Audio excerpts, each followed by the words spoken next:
মুসলমান মনে করতে পারে না ধর্ম যার যার, উৎসব সবার। মুসলমান মনে করে ধর্ম যার যার, উৎসব তার তার, তার ধর্ম তার উৎসব, কিন্তু আমার ধর্ম আমার উৎসব। এটা হচ্ছে একজন মুসলিমের আইডেন্টিটি, এটা হচ্ছে একজন প্রকৃত মুসলিম।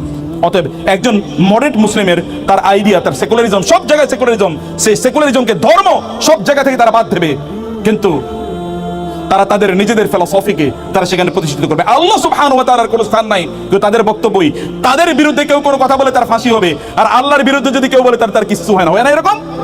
এটা মডারেটদের কাজ। গোটা পৃথিবী জুড়ে, আমি কেবল বাংলাদেশ যেহেতু আমাদের সামনে যেন বলছি, গোটা পৃথিবী জুড়ে মডারেটরা এরকমই করে। তাদের বিরুদ্ধে কিছু বললে আপনি ফাঁসি, কিন্তু আপনি যদি আল্লাহ রাসূলের বিরুদ্ধে বলেন তাহলে আপনি কিচ্ছুই হবে না, আপনার কিছুই হবে না। মডারেটরা তারা সেকুলারিজমকে তারা এইভাবে নিয়ে নিয়েছে।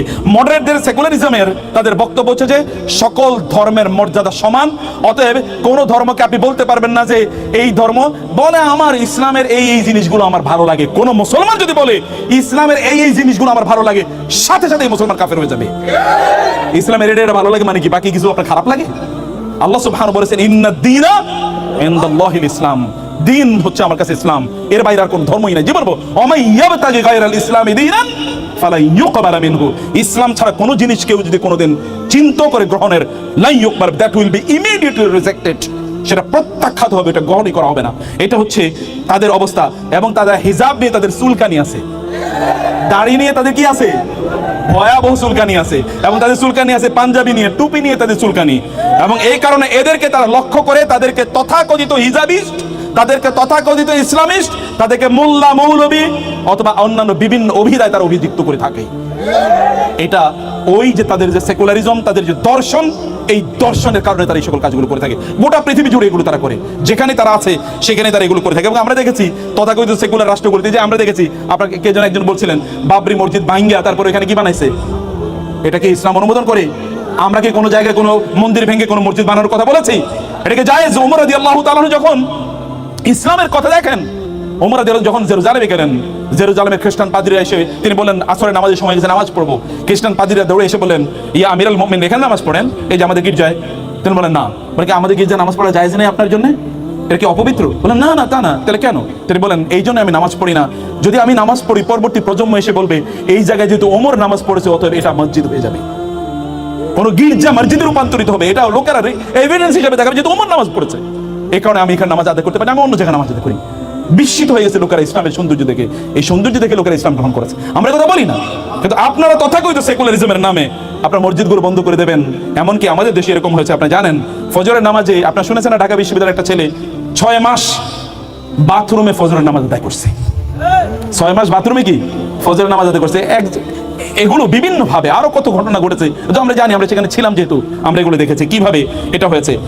অতএব এইটা আমরা দেখতে পাই, যেই জায়গায় তারা আছে এই তথাকথিত সেকুলারিজমের নামে, তারা শরিয়াকে তারা কোনো অবস্থা টলারেটই করে না।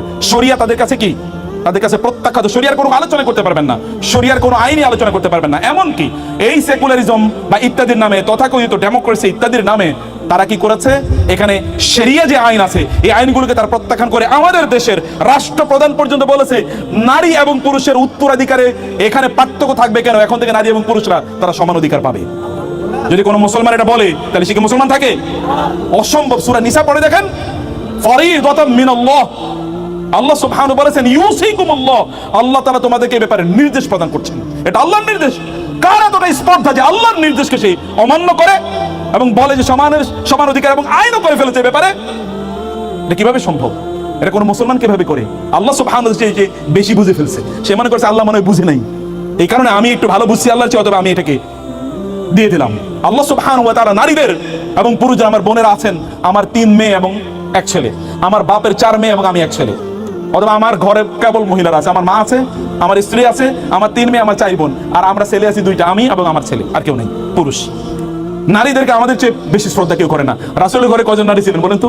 তার 4 মেয়ে এবং তার স্ত্রী 9 জন একসাথে, কমপক্ষে 13 জন তো মহিলা তার ঘরেই আছে। তার চেয়ে নারীদেরকে সম্মান কে করতে পারে? আল্লাহ রাসূল সাল্লাল্লাহু আলাইহি ওয়াসাল্লাম নারীদেরকে যে মর্যাদা দিয়ে গিয়েছেন এটা তো তিনি দেন না, আল্লাহ সুবহানাহু ওয়া তাআলা বলেছেন এভাবে দাও। তিনি সৃষ্টি করেছেন, তিনি জানেন।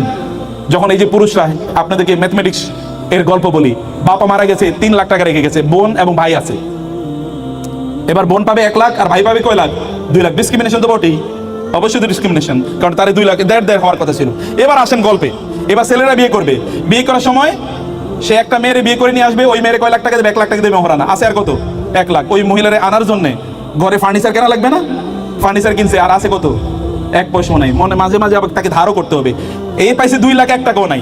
এবার মহিলা যিনি বোন 1 লাখ টাকা পাইছে বাপের কাছ থেকে, আর 1 লাখ টাকা এবার বিয়ে করার কারণে কি পেয়েছেন, স্বামীর কাছ থেকে পেয়েছেন, তাহলে আছে কত 2 লাখ টাকা।